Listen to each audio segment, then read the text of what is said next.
even though it's still summer and I have the fans going to keep myself cool, I am starting to get excited for fall, which is right around the corner. I had found on a Dollar Tree group that I'm on with Facebook this amazing centerpiece, and I shared it with you, and you had an overwhelming request for me to make this centerpiece. This is by P. Borges. I looked her up, got to have a wonderful chat with her. Her name is Paula, and she does some amazing work. So be sure to give her some love. Check her out on Instagram for some of the other designs that she's made. But I decided to do two versions of this centerpiece. So here's what I started with. There are two ways that you can attach this. There are these little coax tacks, and these come in a different assortment. I got the least expensive ones. I got 40 of them for just under $2. Or you can use a staple gun. Now, I also did a version where you glued it, but I found these two options to be the sturdiest. Now, you can just use a little plank of wood. I got this remnant at Lowe's, but I've also come across these door fronts multiple times, so I'm going to make one of the variations with that. In Paula's version, she just attached two of these together. Know that they will not align perfectly, but that's okay. When you spread them out at the base, you won't even notice. What I did is I just used a little string to attach the top to help them stand up, but honestly, these stand up pretty well on their own once you tie the top. So if you wanted to do a version where you could just set it up and then take it apart after the holidays, you wouldn't even actually need to attach it. But if you wanted to make a version where it was permanent, go ahead and get out either your tack or your staple gun, and I'll show you how to attach it. Now, if you did attach it, just know the frame of this is really flexible, so you could fit your smaller decor pieces inside easily. Let me give you a disclaimer. Decide what you want to do to the frame first. I made a giant mistake of thinking, oh, now that it's on there, I want to go ahead and wrap the frame with some twine to look cute. That was a bad idea. It was so difficult to maneuver. So if you're going to wrap it with twine, if you're going to paint it, whatever you decide to do this before you attach it to your base. You will cuss much less, and it'll just be much easier for you. In this case, I decided to wrap the stem in twine, and I wish I had wrapped the frame all the way around the stem on all four sides, making a box.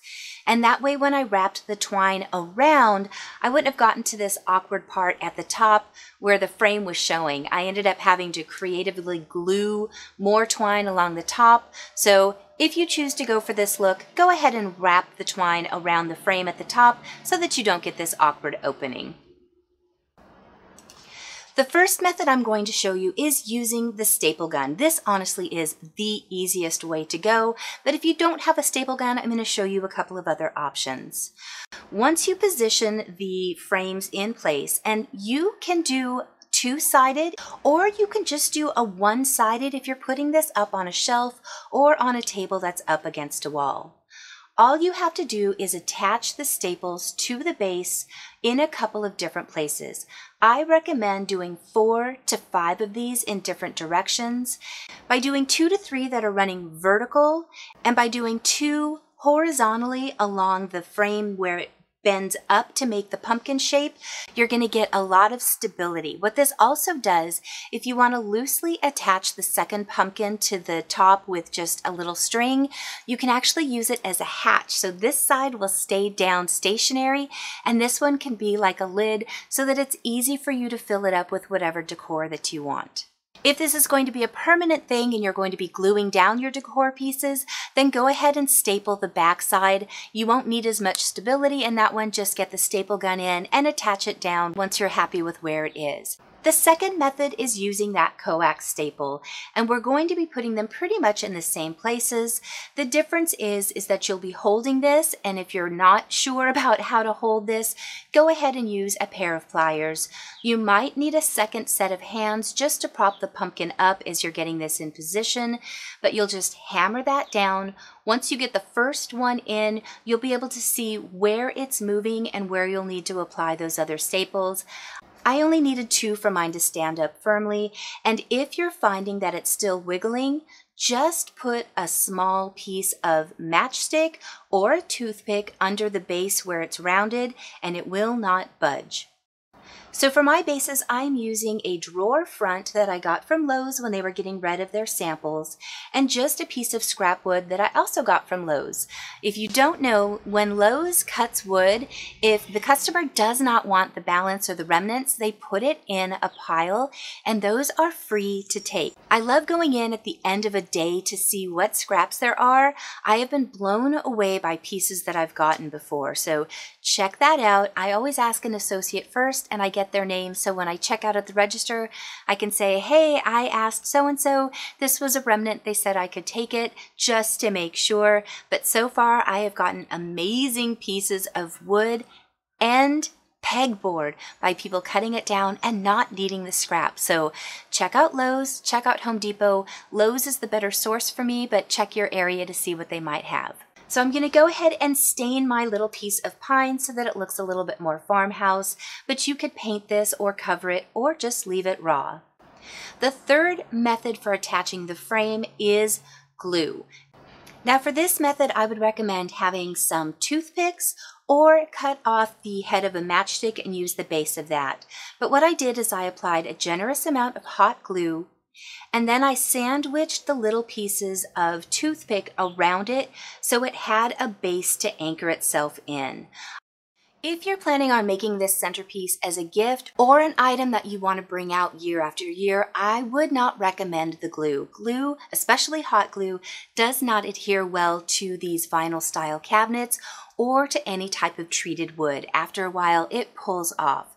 So if you're using it just for this season like me and you're always changing your mind and want to refresh it, glue is great. If you're planning on using it year after year, use the coax staples or the staple gun.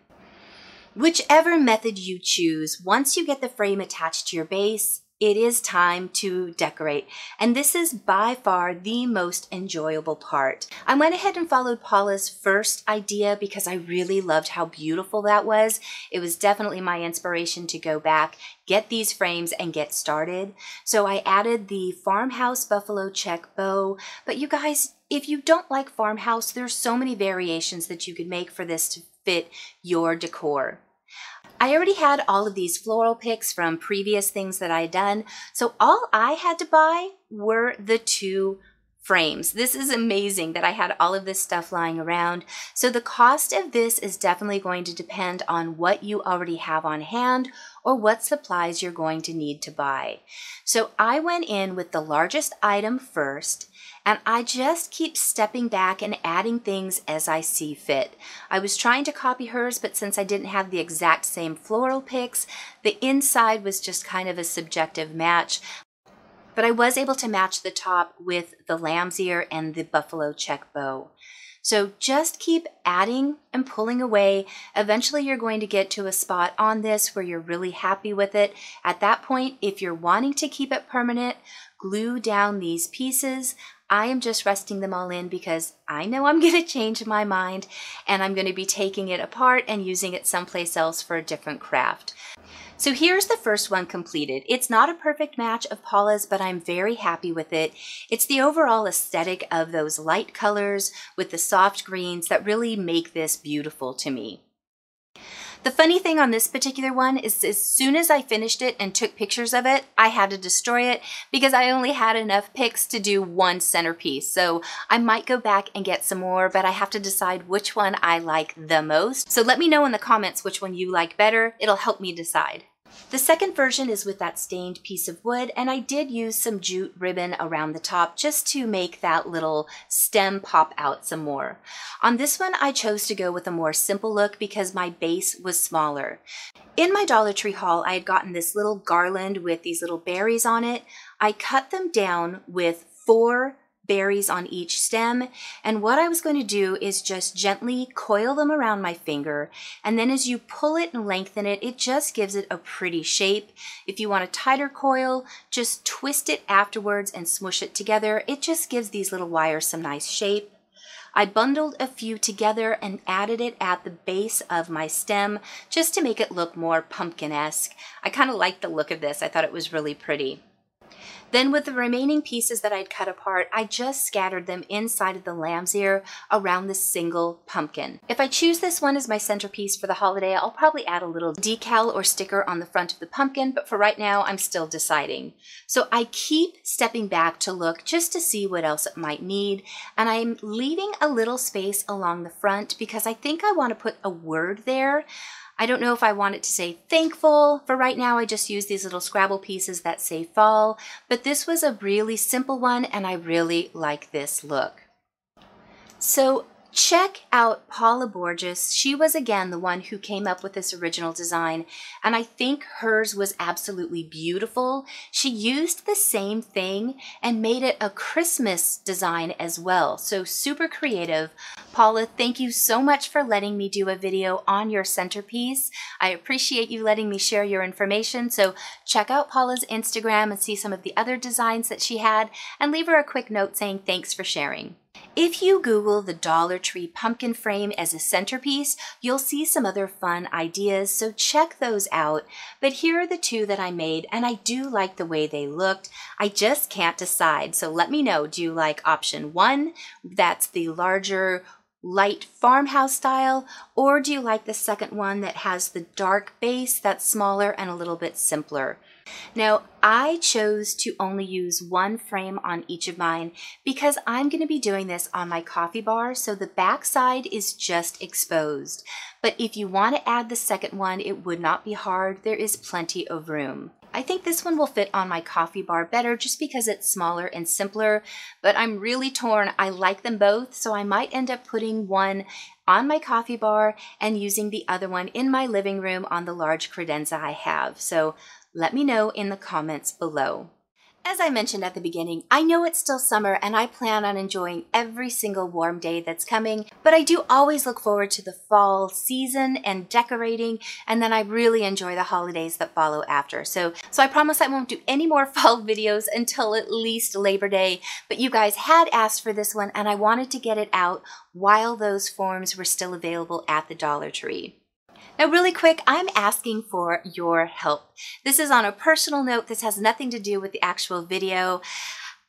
During COVID, when everything changed for me, I went from being super active and being outside for 40+ hours a week doing my organizing job to sitting at the computer for 60+ hours. And as a result, I've gained just a little bit of weight and I don't feel healthy anymore. I am never ever talking about body image. I think every body is beautiful and weight is really dependent on how you feel. For me personally, I am not feeling as good as I used to, so I'm making it a personal goal for myself to become a little bit more active, try and lose a little bit weight so I have that same energy and that same stamina that I did before. So if you feel this way and you would like to join me on my journey of just pushing myself a little bit, please go down in the description, join my Facebook support page for the Crafty Organizer. I'll have one post and we can just encourage and support each other. This garage is heating up quickly, so I'm going to say thank you for watching today. Thanks to my patrons who allow these videos to be made. I can't wait to read in the description which one you like better, the farmhouse style or the more rustic style. So let me know in the comments below, and I will see you in just a few days. Bye.